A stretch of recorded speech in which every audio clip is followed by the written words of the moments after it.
my shoes, I got the first barefoot run. I had a big blister on the ball of my left foot. And I know that many people in that situation would go, oh, see, doesn't work because I got a blister. But where my brain went was, how come my right foot is fine? Why is my left foot bad and my right foot fine? What was my right foot doing correctly? So why was it?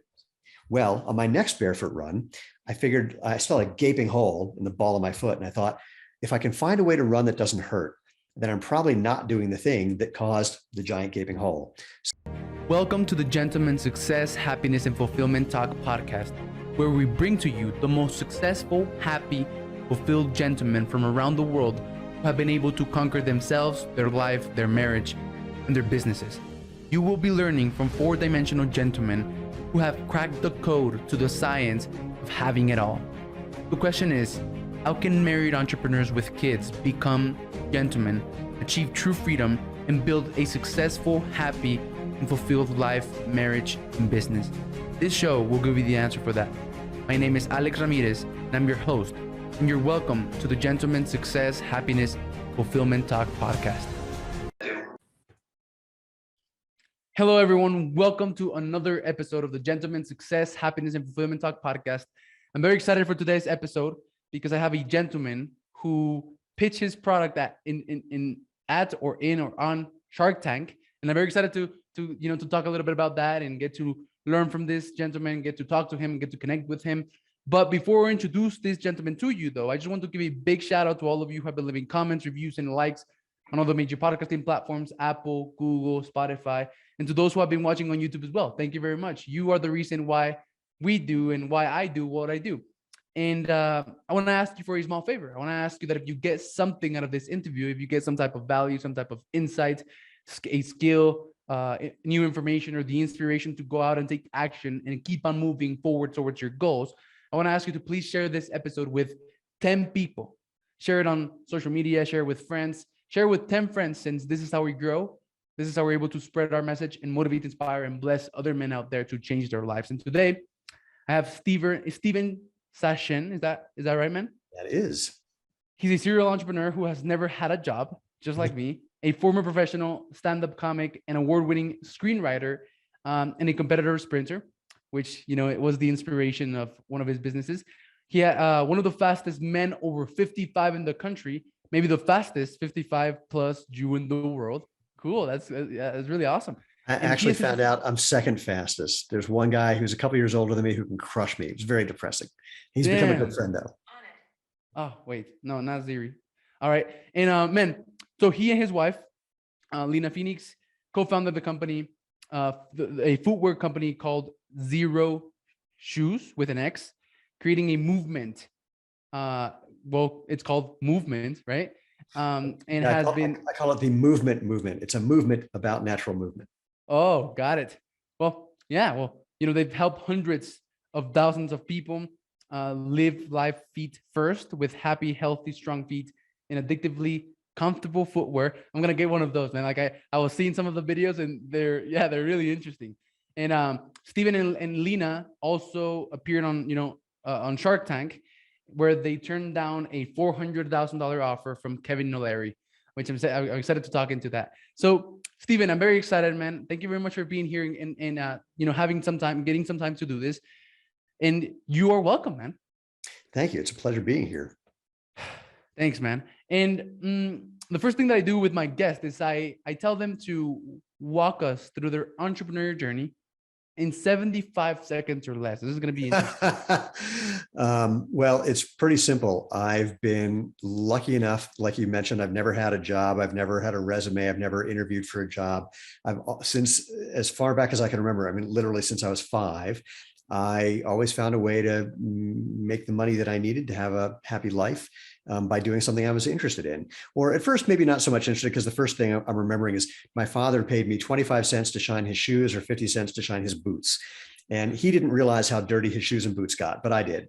So I've done just dozens of things in my life. I'm about to turn 60 and happily have been able to have a good time doing it without having to, well, basically all I do is build a business or find a way to have some fun and make a living at it.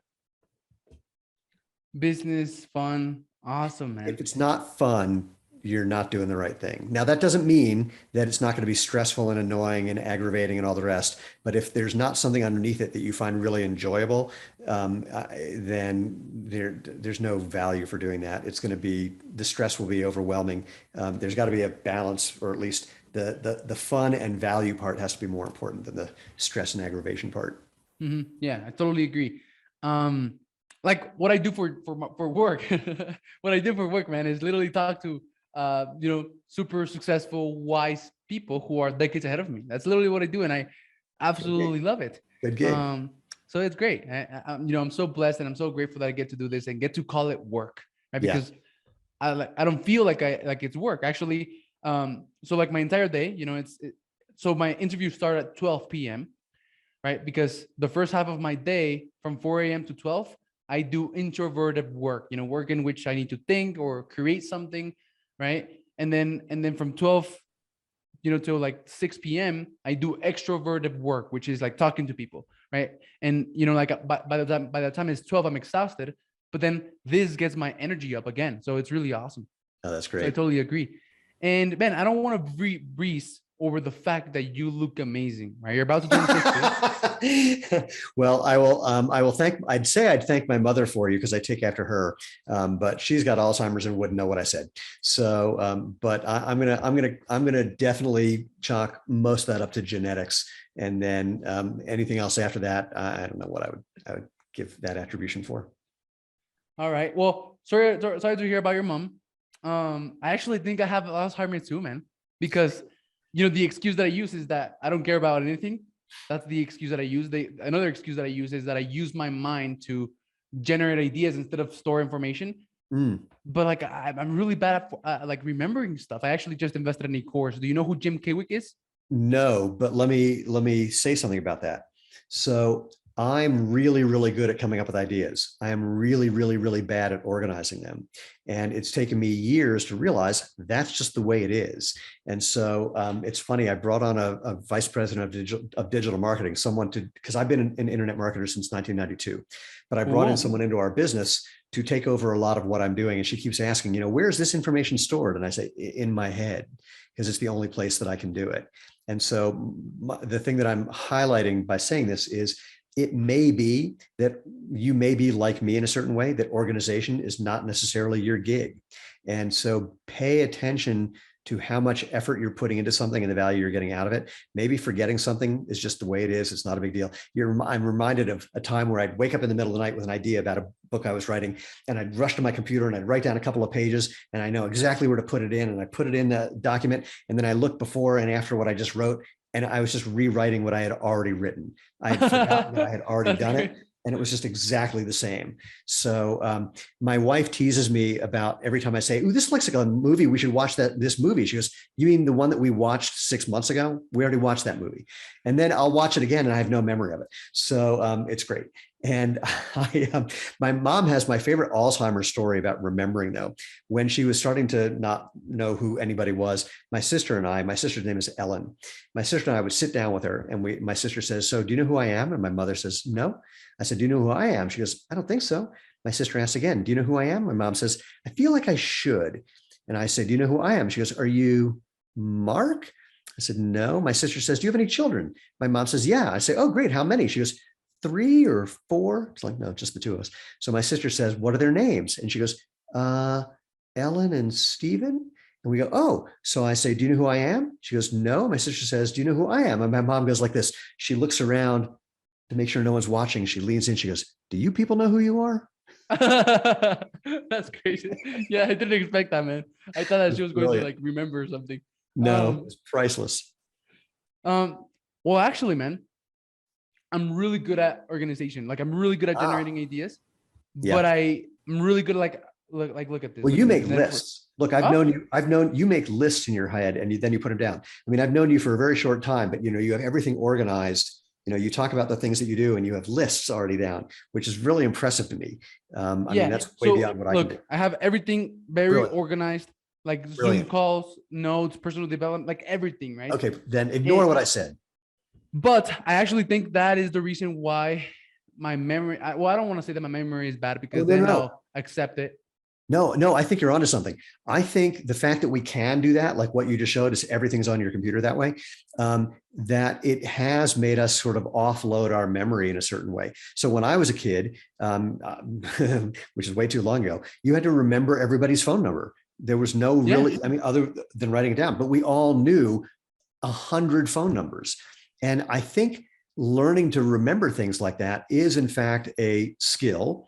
It's something you can use and develop, or you can lose by not using it. And so I think there's a there to that. I mean, I used to be really, really, really good at math. Not so much because I just haven't been doing it. So, it's a very interesting question about using tools to offload what you would normally do in your brain. Use it or lose it, right? Yeah. So that is the reason why I think, I'm kind of like my skill for remembering. See, like I'm not bad. Like my skill is not that exercised, right? My remembering muscle is not that exercised, and it's because I'm so organized, Yeah. and I don't have the need. Like whatever I know where it is now. Just have to like go and go to it and recall it. But I just invested into a program. Jim Kiwick is the best brain coach in the world. Mm. And I invested into speed reading, I invested into recall, and I invested into thinking, something like that. uh, but it's really cool because like the other day, and this is part of the trauma that I went through, right? Like my wife was telling me about some of the memories that she has with me, and I don't have them, man. And I meet friends, and they tell me about memories that we have together, and I don't have them. Well, But I do, but I can't recall them unless they tell me, and then they tell me like the beginning of the story, and then I'm like, oh yeah, I But see, remember. you're not old enough to have done like, gone to multiple decades of high school reunions. And this is just the way it is. People remember different things. And it was very interesting when I went to my 30th high school reunion, the things that people remembered that I had no memory of. I mean, look, this one woman came up to me to say hello. I looked at her name tag and I recognized her name tag. I recognized her name. I knew that we were friends in high school. This is at my 30th high school reunion, but that's all I could get. I could not remember one other thing about her. And she said, "Remember when I came and visited you and stayed in your apartment in New York for a couple of weeks?" And all I could say was, "Nope." And it's not, I don't think of it as good or bad. It's just that we have selective memories. And I've gotten to the point knowing that mine is very selective and I'm really bad at names, and that I'm no longer embarrassed by it. I will just admit, no, I don't have that memory for whatever reason. And if I feel embarrassed, I'll say, and I feel horrible about it because I feel like I should, but it's just not there. And when I say that without being apologetic, really, but just saying, I mean, I wish that I remembered it, but it's just not showing up. And maybe it'll show up in a few minutes, but it's not there now. Then people are usually saying, yeah, I just talked to this other guy. I have no idea who it is. So it's not uncommon. Or I met, there was a woman at the 30th reunion. I said, I haven't thought about you in 30 years. We were never friendly. We knew who each other was, though. But it's interesting because seeing you now, if someone had asked me about you 5 minutes ago, I would have described you as being 5'9". And she said, I'm 5 feet tall. I said, I know. Isn't that wild what memory does? And she looked at me like I was insane. And I was fascinated by this. She just found it very confusing. So, that's just, human minds are not what we think they are. They're very selective. They get things. I'm convinced that when I was 10, I had pneumonia, except for the fact that there's no evidence of it. So yeah, actually, a lot of our memories are like made up. That's crazy, right? I wrote a short story. The opening line was, my earliest memories are neither memories nor my own. And that's the way I feel about a lot of them. Yeah, yeah. Which now we can get into like what happens when you die and that kind of stuff. But no, let's not get so deep. Okay, we can save that for another time. Yeah, but anyway, man, you look amazing, right? So like my grandma is 65, and like you run. Yeah. How fast or how long can you run for? Well, I'm a sprinter, so I don't go for distance. I go for speed. So I run the 60 meters indoors, or some tracks it's only 50 meters. And then outdoors, I run the 100 meters. And I run the 100 in about 13.2. All right. Yeah, that's fast, right? Well, it's fast for guys my age. It's not fast for guys, 40 years younger, but that's an all-American time for men my age. And the guy that I mentioned who's much faster than me, he runs like, about a second faster than me. He's crazy fast. And there are a handful of those guys. But, 13 it gets me into the nationals. Nice. All right. Well, so you exercise a lot then. Do you? As much as I can, given the fact that I'm running a business that's taking a lot of time. So not as much as I would like to, but as much as I'm able. I found that for me, I need to do very small amounts every day rather than like a 40-minute workout 3 times a week. I can't do that because sometimes I literally don't have the time or the mental energy. But if I do a little bit every day, so I have a lot of workout equipment in strange places of my house. So I'll just be standing somewhere and there's something I can use right next to where I'm standing, for example. Hmm. Yeah. So yeah, I recently changed my workout till the afternoon because in the morning I have a lot of important stuff to do. But then in the afternoon I'm like fried, and I Yeah. just can't get myself to do it. So I do it, like whenever, but I do work out pretty consistently. All right. Um, Okay. nice, nice, and that's inspiring. That's inspiring because like my grandma is 65, and like well, she's very hardworking and everything, but she looks done, right? Yeah. And most of the people that I grew up with, like my uncles and stuff like that, at 40 they're done. Like they have a Yeah. belly, they drink beer, they get home and they watch TV and drink more beer, and that's it, right? And and yeah, so you look really good, man. Right? I just Thanks. wanted to, I'm glad I'm touched on that, because that led me to find out that you've been an internet marketer since 1992. There was That's barely an internet then. Yeah, exactly. So tell me about that journey, man. Oh, yeah. When I got out of college, I got my first computer. It was the PC Junior from IBM. And I got it because one of my best friends from college was working for IBM. So I got a deal. I got the computer, I got a printer. It was $800. It was a huge amount of money for me. And I somehow stumbled upon somebody who was selling a course about how to make money online. It was the first one. You didn't buy it online. I mean, you had to send in a check. They sent you a disc that had a bunch of instructions. And so I started playing around with that. But then in 1992, I invented a piece of computer software for film and television writers. And so just to find ways of marketing that, I started getting into internet marketing. And when I moved to Colorado at the end of 1993, there was a guy named Jonathan Mizell, who had created the first course on internet marketing. And I don't know how I found it, but I ordered it. And it was very entertaining because he and I both realized the same thing. His assistant had to walk by my office to take the package to FedEx to deliver it to me a block away from where she just dropped it off. And he and I both noticed that, and we called each other and became good friends. And I got deeper into internet marketing. But I mean, I'm just someone who likes to figure out how things work. So back in 1992, I was one of the first guys to figure out how to do search engine optimization. It was very simple back then, but nobody was doing it. And so for people who had infomercials on TV, I built pages where I outranked them for their own names. So I outranked Tony Robbins or this guy named Don Lepre, or just anyone who had an infomercial, just to see if I could do it. I outranked them for their names. And again, it was easy. But as my business grew and as the internet grew, I just kept wanting to find a way to make internet marketing work profitably and as easily as possible, and just kept, learning, experimenting and learning. Okay. Awesome. Yeah. So that's interesting. So what business did this skill, did this internet marketing skill help you grow? Well, primarily my software company. So what I invented was became the industry standard word processing software for people who write film or television scripts. And I ran that from 1993, basically until about 2000.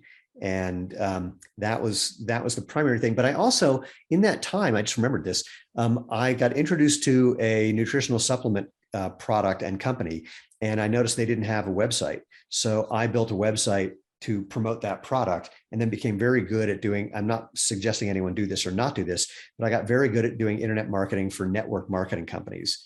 And, but I would only work with companies whose products I completely believed in because there was science behind them. And I did crazy things when I was writing copy, like tell the truth instead of making these crazy claims. I had a nutritional supplement product that I promoted, and I said, if anyone tells you this is going to change your life, they're lying. This is working at a fundamental level for your health. And if you believe in the idea about what this thing does, which interesting was antioxidants, and I'll say more about that in a second. If you believe that antioxidants are valuable, this is a great product, tastes great. And by the way, it's got a money back guarantee. So it was a really easy thing to sell by telling the truth.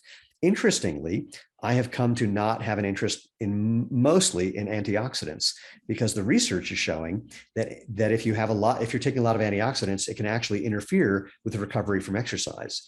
Because what makes you recover from exercise is the stress that your body then has to adapt to. And if you have too Mm, much going on in the antioxidant world, the antioxidants are taking over for what your body would otherwise do.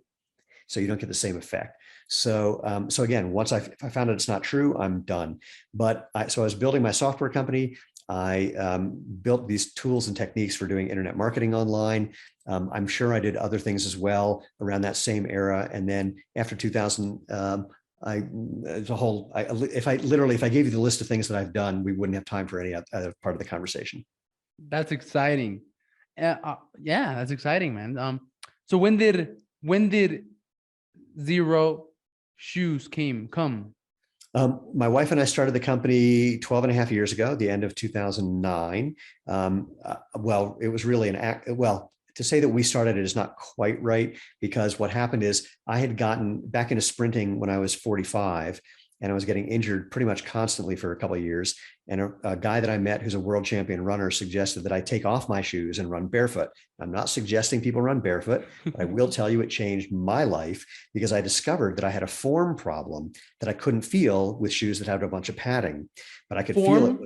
Form, like the Form, yeah. form. Yeah, just a form, like, where my foot was landing, how my foot was contacting the ground, just how my body was positioned, just everything about how your body moves, but especially how my feet were landing on the ground. I was doing it well. I didn't know what I was doing, but when I took off my shoes, I got the first barefoot run. I had a big blister on the ball of my left foot. And I know that many people in that situation would go, "Oh, see, doesn't work because I got a blister." But where my brain went was, how come my right foot is fine? Why is my left foot bad and my right foot fine? What was my right Mm. foot doing correctly that So my why left? was it? Well, on my next barefoot run, I figured I still had a gaping hole in the ball of my foot. And I thought, if I can find a way to run that doesn't hurt, then I'm probably not doing the thing that caused the giant gaping hole. So let's just give it 10 minutes. We'll see what happens. I had 9 minutes and 30 seconds of agony, and then it changed instantly. And what happened is I realized that I was doing a thing called overstriding. I was landing with my foot too far in front of my body, which basically put the brakes on every time you land. You're stopping yourself a little bit and you have to reaccelerate. And by pointing my foot, because I'm a sprinter, you're supposed to land on the ball of your foot. I was landing right on that spot that got the blister and then scraping that part of my foot across the ground. Got it. Well, doing that barefoot hurts.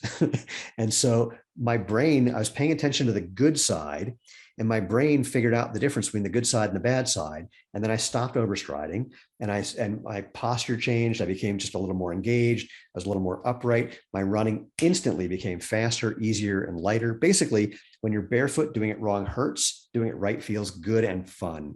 And Mm. so I wanted that natural movement experience, but I knew that I couldn't go everywhere barefoot. Some situations are not appropriate. I got sick of arguing with people at restaurants about whether it was legal to get into a restaurant barefoot. It is, by the way. They can have rules, but it's not illegal. And I made a pair of sandals just based on a 10,000-year-old design it's been around for as long as there have been humans. And after I made some for like 50 other people because they asked for them. And then a guy said that if I treated my sandal making hobby like a business, he would put me in a book he was writing. So I rushed home and I pitched this incredible opportunity to my wife, who assured me that it was a really stupid idea that wouldn't make any money. It was a distraction from other things we were trying to do, and I shouldn't do it. And I said, "Yeah, okay, you're right." And after she went to bed, I built a website, and it just took off. And the moment she saw that it was going to be a real thing, she's a brilliant finance and operations person. So she said, "Okay, I'm going to come in and manage it. You take care of the marketing and the product." And that's what we did. So that's what started 12 and a half years ago, just as a little hobby business that we ran out of a corner of a spare bedroom. And now here we are 12 and a half years later with 67 employees and a complete line of casual and performance boots, shoes, and sandals that people use for every part of their life. So we never imagined we'd be here, and here we are. That was a great story, man. And you're so lucky, right? So you're like Oh, yeah. the idea guy, right? Like sales, marketing, and then you have a wife who's like a finance person and who manages the entire thing. That's so amazing. I like to say that when people talk about how we've gotten to where we are, I say it's 90% luck, and the other 10% is also luck. And then and there's a separate 100% where 90% is working your ass off, and the other 10% is hopefully being smart enough to know how to learn what you need to do to put out the fires that started overnight, despite the fact that nothing changed since yesterday. So there shouldn't be a fire, but there is. But back to the luck part, the luckiest part is that my wife decided to become my wife after knowing me for 4 years and avoiding me, then being a friend for 3 years, then finally deciding that I was okay to be in a relationship with her. And then we were engaged for 3.5 years after that. And then we finally got married. So we've been together for like 25 years, and married for 18 and a half. What do you think? Luck. I think it was persistence, man. Like, that sounds like you're a persistent guy. No. Well, yeah, kind of, but no, the luck was that I met her at all, frankly. Okay. The luck was that she was living with someone that I knew. She was living with a female friend of mine. So every time I was calling my friend to say, to go out and do something, I'd bump into Lena. So that was the luck. But the other part is the more interesting part, frankly. And I think you'll get a kick out of this. So we had known each other for years, and she had no interest in me at all. And one day, I'm going to try to abbreviate the story slightly. One day she had moved away, and she had to come back up for a weekend, and the person she was supposed to stay with wasn't here or didn't make it back in time. So she didn't know anybody else in town. So she stayed in my guest room. And during the course of the weekend, I don't remember what happened, but she got really angry at me about something. And I said, why don't you just tell me what you're mad about, what you don't like about me, and don't edit it. Just, Steven, you are, and just fill in the blank with whatever thing that bothers you that comes into your mind. And she had a long list of things. And the only one I remember is she said, you think you're spiritually superior to me. And I said, you're absolutely right. Not that I am, but that's what I think. And I think that because I've done all these meditation courses and I've hung out with these gurus that are friends of mine. But for all I know, you're the Buddha, and I'm just too stupid to realize it. So you're right. That's what I think. I'm just not convinced that I'm right. And then she kept going on with a list of other things, and everything she said, I was just enjoying it more and more. And she was very confused. It's like, I'm saying these horrible things to you, and you're not getting mad. What's going on? And I said, I just didn't know you thought about me this much. Damn. Yeah, man. True. That's awesome. But it was true. That's what I was experiencing. There was nothing that she said. Did you plan that out? Like, did you No. So there was everything that she complained about, I couldn't argue with. It was true. It was like, It was either factually inaccurate. If she said I'm a 6 foot tall black man, I'm not a 6 foot tall black man. But everything else, she says, you're arrogant. Oh, I can totally see that. I'm not trying to be. I don't like it that it comes across that way, but I'm not going to argue with you because we agree. Why would I argue with? Here's a variation of this. Years earlier, I was dating a woman who was. Sorry for the interruption. If you're an aspiring, established coach, course creator, author, and speaker, I want to extend an invitation to check out my free training on the podcast Cloak Track Framework by clicking on the link in the description of this podcast. On this training, you're going to learn how combining podcasting with a rare concept that very few people know about called the Cloak Track can help you build a multi-million-dollar network of successful people who can become your clients, put you in front of hundreds of your ideal clients with your message, coaching, courses, and books, help you become a best-selling author, get you booked to speak on stages, or even making an extra $237,600 in the next 6 months. Click on the link of the description of this podcast to learn about the 4 simple steps to make this work. Step number 1 is alignment. Aligning who you're trying to be, what you're trying to do, your goals and purpose with building your podcast so that podcasting is a vehicle that helps you achieve your goals. Step number 2 is leveraging the Cloak Track to find an unlimited supply of your ideal podcast guest. Step number 3 is leveraging the Cloak Track to close an interview with anyone, no matter how rich, famous, or out of your league they may seem. And step number 4 is the content machine, which is the key to tapping into other people's audiences. These are the 4 steps to making the podcast Cloak Track Framework work, and I'm not going to hold anything back on this training. So click on the link in the description of this podcast, go and check it out. And once you've done that, if you feel like this would help, we also have a complimentary, absolutely free alignment call to get you started and show you exactly how to implement everything. Get access to the training right now, and I hope you enjoy the rest of this episode. Bye-bye. pretty overweight. And one day she said to me, would you think I was more attractive if I lost weight? And as if she just asked me what time it was, I said, totally matter of fact, oh, absolutely. And she got really mad. And after she calmed down a little bit, I said, you're paying $600 a month to go to a weight loss clinic. You think you'd be more attracted to you if you were thinner. We agree. So I don't know why you're mad at me. And so with Lena, it was the other way around. Everything she said, there was nothing she said that I couldn't find either literally or maybe metaphorically that wasn't true. So I was just literally just amazed that she'd been thinking about me this much. Yeah. So that was part one. Part two, a little while later, I think the next day, I realized I had two fundamental ideas that were in my brain. One was that Lena and I would be a good couple. Now, Okay. I don't know why I believed that, because we had never been a couple. And if you ask my ex-girlfriends, they would say that I don't do couple really well. And now they would say that because, I don't necessarily agree with their view of the world. I dated one woman who thought she was damaged goods. I didn't agree. And there was nothing she could do to convince me there was something fundamentally wrong with her. And she found it really intolerable that I wouldn't agree that there was something wrong with her.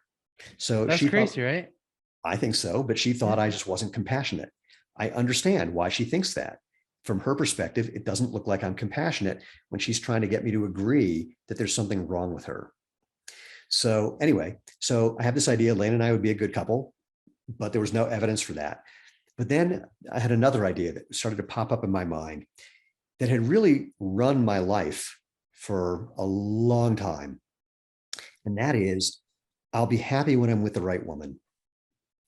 And the best thing I can say, and this is very weird sounding and it's hard to explain, it was as if I could see that belief, that thought starting to come up in my mind.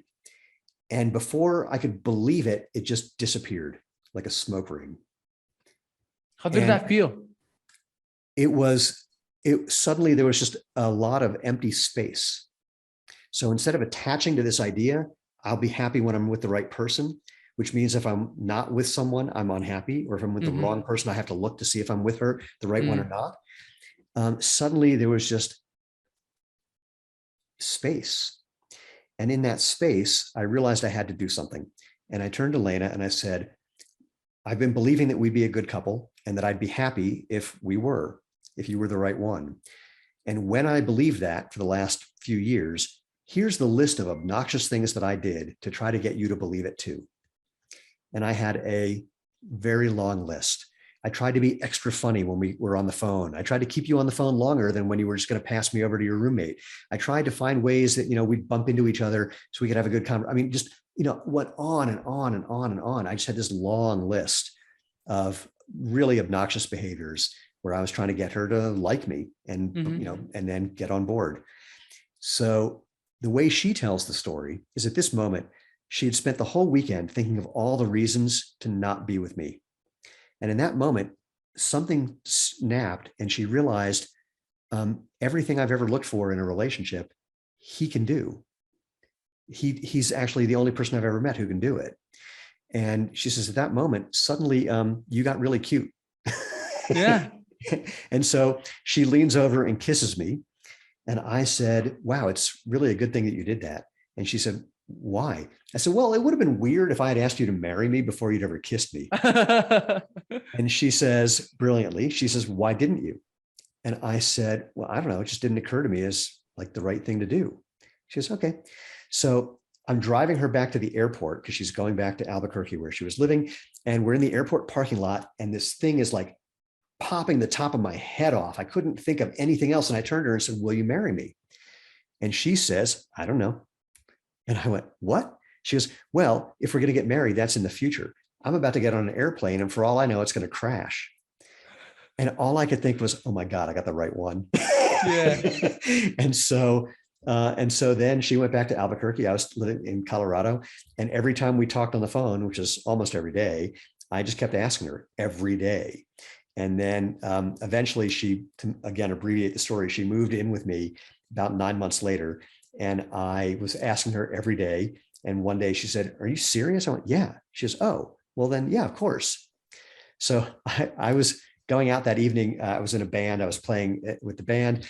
And on the way home, I stopped at Walmart and I put 25 cents in one of those gumball machines where you just get little toys. And a Mhm. ring came out. It had a little plastic tie-dye heart. And I gave her this plastic ring. And for 3 years, she wore a 25-cent plastic ring showing people, look, I'm engaged.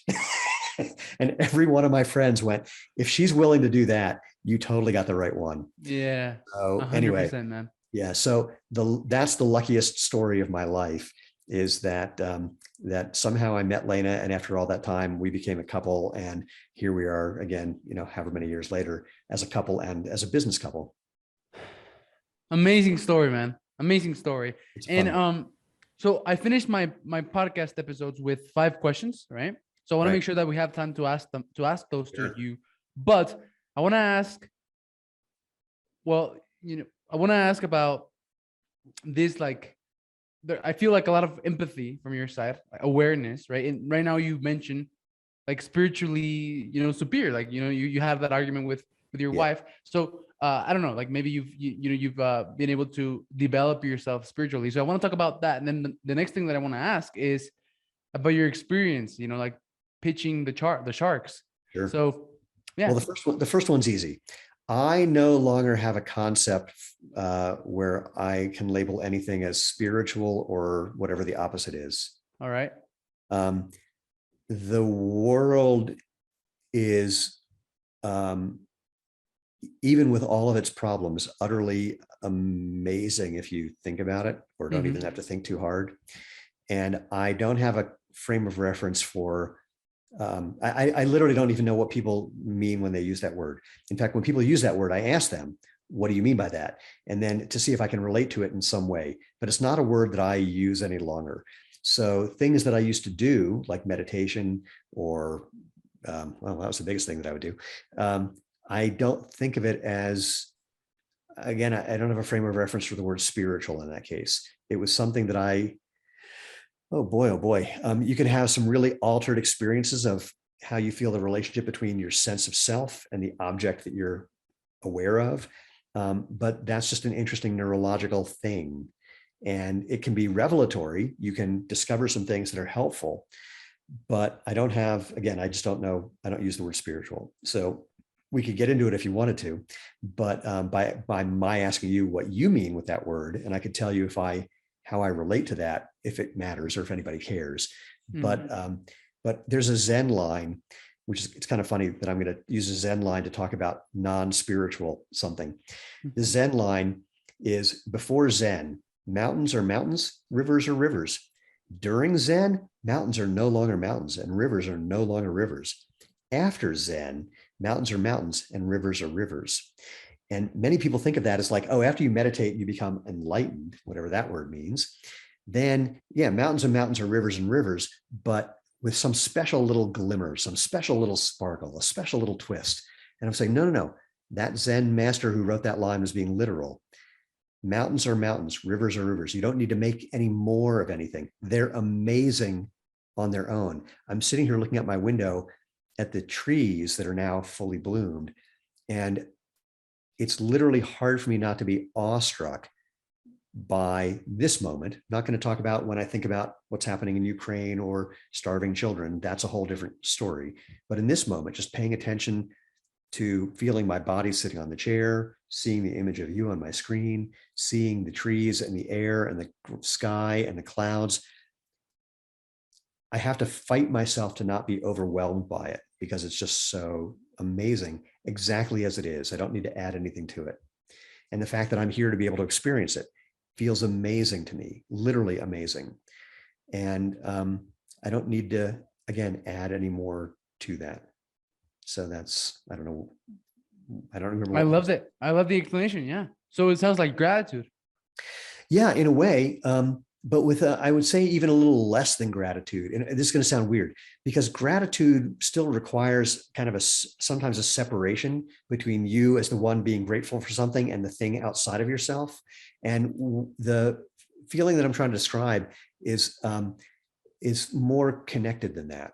It's more like the whole thing, the ability to perceive something, the thing that you can perceive, the whole relationship between your sense of self and the things out seemingly outside of you are just literally awesome, awe-inspiring if you let them be.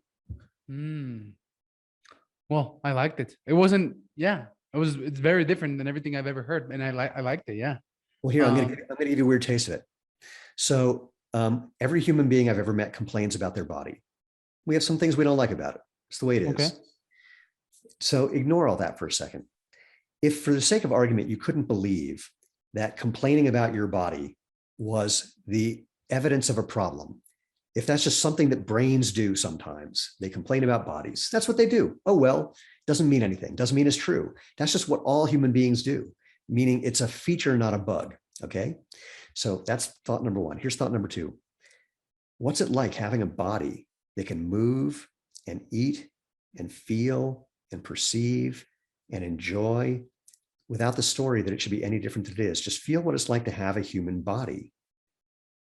And take a moment. For free. For free. You didn't even give it to yourself. Someone gave it to you. I know it's a weird thing to do while we're doing a podcast and you're trying to navigate the podcast, but can you feel just that like brief bit of like literal amazement that you have this? Yeah, it's crazy, man. Isn't it? Yeah, like all of the things that are happening in your body without you having to even like work for it.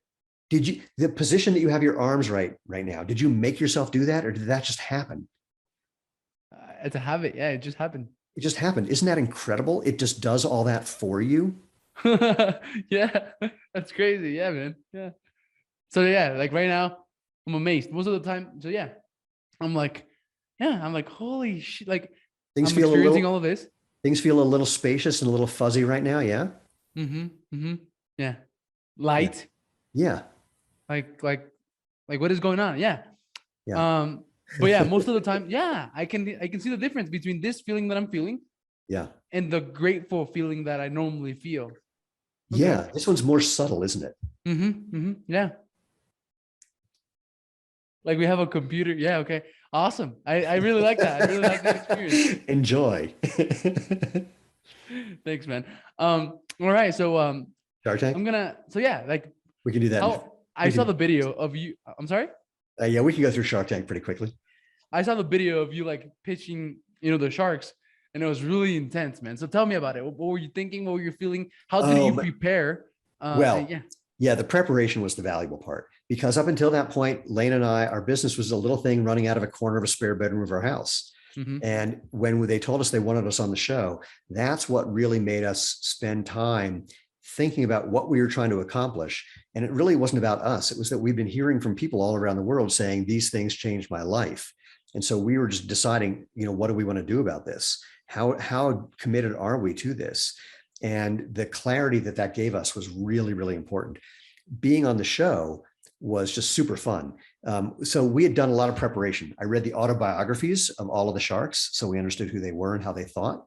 We did a lot of trial versions of Shark Tank. So we called business friends of ours, like bankers, CEOs that we knew, and we had them pretend to be the sharks and grill us. And we worked on our pitch constantly. And so we just knew everything inside out and backwards, and we knew we'd be surprised. But so when we got on the show, the first surprise is you're sort of unnaturally far away from the sharks, which is kind of weird. Mm-hmm. The second surprise is that they don't pay a lot of attention to you.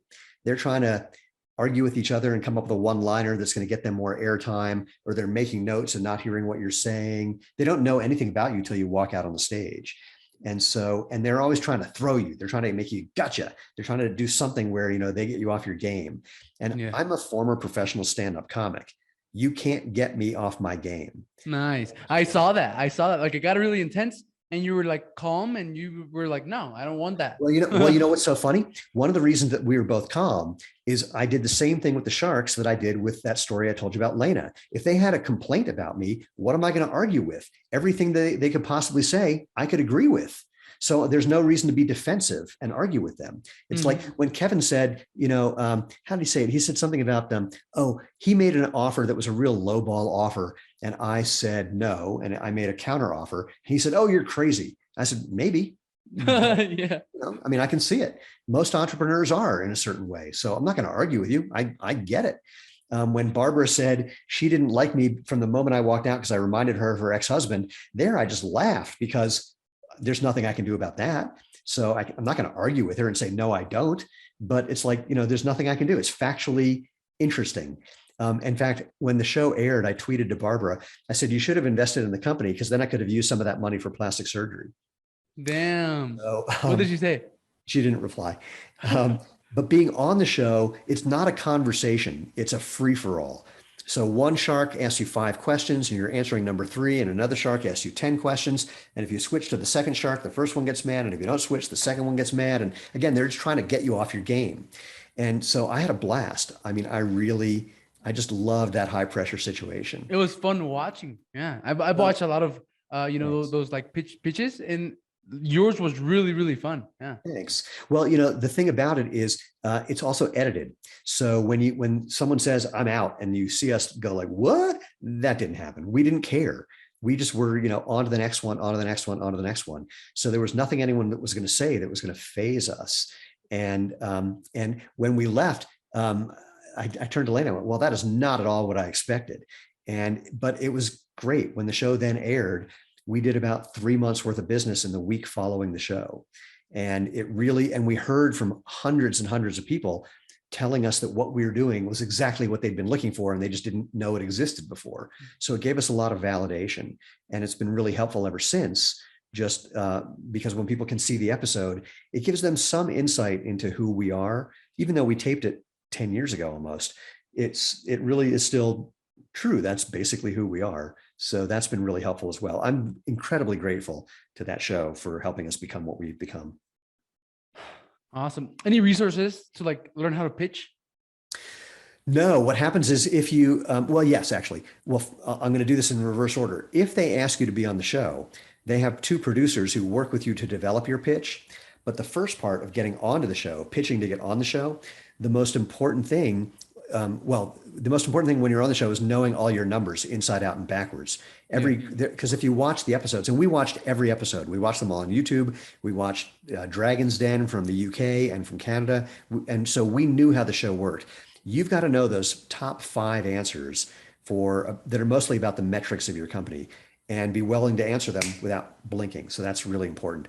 You've got to be able to explain why what you're doing is valuable, how you've proven that it's valuable, and why you need the shark's help to take that next step.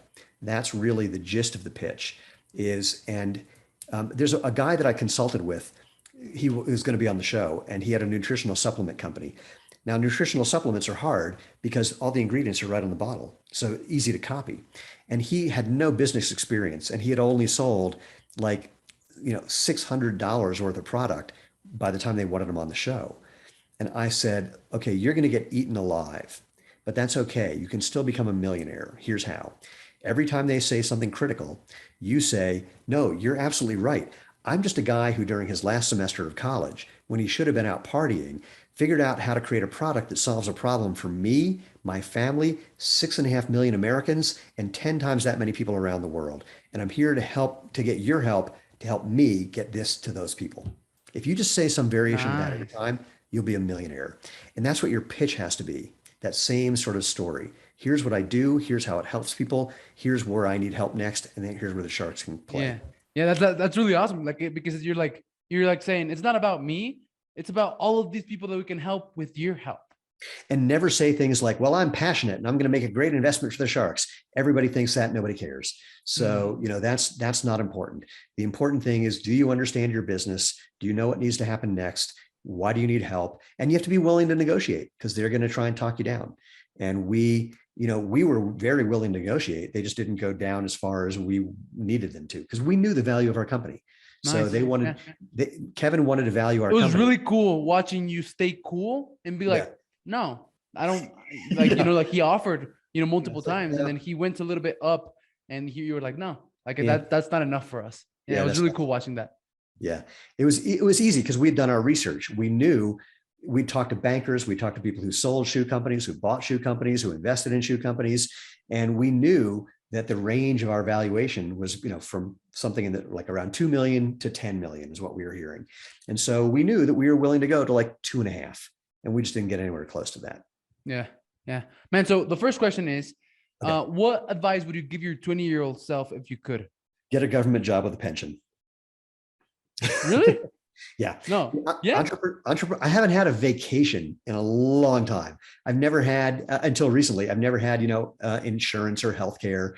Running your own thing, it's challenging and difficult and risky. And I'm at the age now where I have friends who've had government jobs with pensions. They literally don't know how to spend all the money that they've got now that they've retired. And they had vacations all along. They had weekends off. They worked 9 to 5. I don't know if I would have never taken that advice at 20, but it's great advice because I did find that there were government jobs with pensions. There were jobs in academia. There were jobs in the military that I actually would have enjoyed, but I didn't know it. And I was a little, narrow-minded about that. There's a lot of Mm. possibilities that may be great for you that you just don't even know exist. Yeah, like at the beginning, right? That you said that, you know, that that you like what you do, right? Yeah, Yeah. So maybe you could have found a job that you no like that question you. about it. Yeah. Absolutely could have, because I've met people who've done things that I like, but they had vacations and benefits and, Yeah. and things like that. So again, I would have never listened to myself, but that would have been the advice I would have given. Hmm. Okay.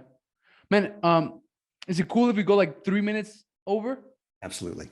Awesome. So the next question is mindset. So what is one mindset shift that you've had, Steven, that you can share that you think, has contributed to the progress and success that you've had? Yeah, yeah. That's a really tough question for me, because I think the only thing the only mindset, if you will, that you need to have is curiosity.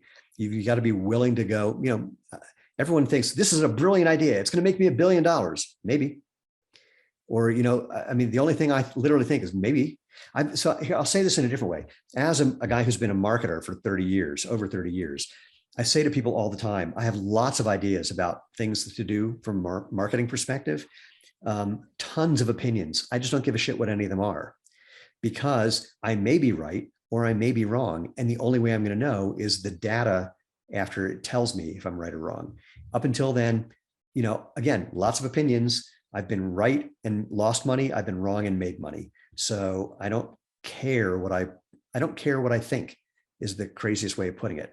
I like that I come up with a bunch of ideas, but the only thing I care about is the data. Yeah. Yeah. Yeah. I like that because, entrepreneurs get caught up in what they think and which doesn't matter, right? Entrepreneurs get caught up in thinking that they're right and everyone else is wrong and that their product is brilliant, even if they haven't proven that. And so my thing is get real proof. I'm a big fan of reality. So the data is reality. My opinion about the data does not count. Hmm. Awesome. Mindset map. So what would be, a piece of advice, tool, tactic, strategy that you would give someone who lacks and may need some clarity? I don't know that clarity is a thing that's required. Okay. Lena, early on, yeah, I don't think it's necessary. In fact, I think it's unlikely. So the because clarity suggests that there's things that you're not going to pay attention to, and those things may be really, really important. So, but a variation of that. Early on, Lena said to me one day, she was kind of upset. She goes, I feel like I don't know what I'm doing. I said, nobody knows what they're doing. I mean, nobody knows Exactly. what we're doing. No one's ever done what we're doing, and no one's ever done what we're doing the way we're doing it. What we're Yeah. doing is unusual. Our job is not to know in advance to have clarity. Our job is to figure out what we need to learn to take the next step and learn it as fast as possible. And she goes, oh, I can do that. I said, yeah, I know, you're brilliant. So that's all we have to do. And that's literally all we've done every day, is try to figure out what do we need to figure out next. I like that, man. Yeah. I think, a lot of people are like, think they need clarity. That was great advice. No, clarity is what happens after the fact when you make up the story about how it happened. Mhm. Yeah. Yeah. So mindset map motion. So what is one habit that you have, Steven, that you think, is contributing to your success? Okay, I'm laughing because this is another one that's going to be totally upside down. Watching television every night. So, Lana and I worked really hard. It's mentally taxing. We come home, I make dinner. Thanks to COVID, I've become a really good cook. And then we sit down on the couch and we watch some TV. And now we do it with our brand new dog, and that's the best. And just that, that relaxing, especially because we're a couple working together, is the most important thing that we do every day. Nice. Yeah. Yeah. I also enjoy watching movies with my family. The Yeah, best, for sure. the best. Um, entrepreneurs think that they have to like be on this like go, go, go mode every single like day, 24/7. But no, right? You can get like you can Turn like it off. relax and watch a movie. Turn it off. Yeah. Yeah. So the last one is measure. So what do you think about measuring and tracking? Um, it's the most important thing in business. If you don't know, if you don't have real clear data, then you're screwed. Here's a perfect story about how I screwed something up. I was working with a small agency to work on TikTok advertising, and and they were giving me certain bits of data that were very compelling. And then after a number of months, I suddenly realized they were telling me about what the return on our ad spend was, and which is hugely important. Long story about that. But they said, we ran these 2 ads and the return on ad spend was a little under 1x. We spent $1, we made a little less than $1. Well, I need to make $2.50 to $3 on every dollar that I spend to break even. And I said, whoa, that's not good. Hold on. How much money have we spent and how much money have we made? And because I wasn't getting all the data that I needed, I found out that I had overspent by about $20,000 because they were giving me just highlights and not the whole picture. And I didn't know that. So getting, and in the data, the most important thing really, there's so many. One of the biggest things when people talk to me and they want money from me for something, I say, how quickly and cheaply can I find out if you have your head up your butt? And they're like, what? I want to, if it goes wrong, because you never bat 1,000, no one's perfect all the time. If it goes wrong, I need to know that it went wrong as quickly and cheaply as possible. And I also need to know what you're going to do about it if it goes wrong. And they go, well, on average, our customers, I don't want averages, because averages, there's a lot of variation that makes up an average. I just want to know what you're going to do if it doesn't go right, because you're not going to bat 1,000. And so measuring everything is hugely important. There's times where we were making millions of dollars, but we had no money in the bank, because when we had to buy our inventory, we had to spend the money to get the inventory, and it was 6 weeks till we could start selling that inventory. So we had made millions of dollars, but we had nothing in the bank. If you don't know how to manage to measure things like cash flow, you can be a millionaire and go bankrupt in the same breath. So measuring is everything. Awesome. Well, mindset, map, motion, measure, money, right? Everyone wants money, right? So like, if you want that, there you go. I ask these questions at the end of every single podcast episode. I've had more than 100 and something. So like, if you literally fast forward to the last, literally get a crash course of what is it that you need to become successful. So, well, wait, what's the question about money then? No, like that's what everyone wants. But I'm going to give you something about that. So when it comes to money, the most important thing you need to know is what the word enough means. Okay. You need to know the minimum amount of money that you can live on comfortably. Not your magic number, right? Yeah. It's like, and because until you know that, and Lena and I, we did some very clever investing in 2000, 2001, and we were living on a modest amount of money. We were living on much less than anyone thinks they need in order to be happy. And we were totally fine. And we realized, okay, we need this amount of money, either every month or in a lump sum, that we were just pulling $100 bills out of the bed if we needed it, to be done. You need to know what it is to be done. And yes, you can shoot for more, but you need to know what enough is. And if you don't know what enough is, you're going to be spinning your wheels, and you're going to end up having more money than you need and be less happy than you ever imagined. And there's nothing worse than becoming, quote, successful and becoming unhappy, because it's not fun to be unhappy. Yeah, it's not fun to be unhappy. It's not fun to be successful where you thought you were going to be happy and you're not. It's no good. No one likes to hear you bitch about being unhappy, and there's nowhere to go but down. So, but if you know what enough means, that's a whole different story. And a quick story about that, because I know we got to go. A woman that I know who's a best-selling author was complaining that she had to keep writing and keep writing and keep writing. And I asked her, do you know what enough is? And she said, no. And the next time we got together, she had written the word enough and put it on her refrigerator.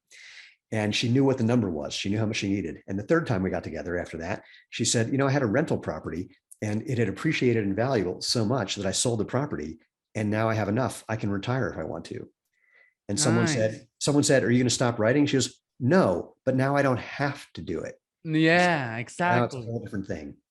Yeah, and then now she has like a different feel, and she has like a different, Yep. she comes at it from a different like feel, from a different energy, right? Yep. Which makes everything like a lot more smooth and creative. Different game. Um, like I've had like 5 interviews in my past 10 interviews. Out of those 10, about 5 have been, I've had wise men who have told me about this magic number to get clear on it. And I actually have already time blocked it. By the time this quarter ends, I'm actually going to take some time and think about how I want to live, and like what it would take for me to live comfortably and like be happy, because I'm happy right now. Yeah. Right. But like, what is that number? Because I don't know. But it's like, this is not, I don't think this is coincidence. So I'm gonna get clear on that, man. So thank you Pleasure. for this advice. And thank you very much, man. So I'm gonna get some of your shoes. Like I work from home, and I'm literally like barefoot right now, and I hate it because like my feet get all dirty. Yeah. So I think I'm going to get some of your shoes. So if people want to know more about what you do and your shoes and all of that, where's the best place that they can find you? Xero Shoes, Xero Shoes.com, or if you happen to be in the EU, xeroshoes.eu, or on Amazon as well. And then you can find us on social media at Xero Shoes or /Xero Shoes, or wherever you happen to @ or slash. Nice. Awesome. So we're going to put all of the information, all of your information, wherever this appears. It was a pleasure talking to you, Steven. Total treat. And I'll see you later. I look forward to it. Bye-bye. Thank you for watching the Gentleman's Success, Happiness, and Fulfillment Talk podcast. If you enjoyed this episode, share it with one friend, leave us a comment, and let us know. 99% of people never leave a review or comment, but we love and are very thankful with the 1% of you who do.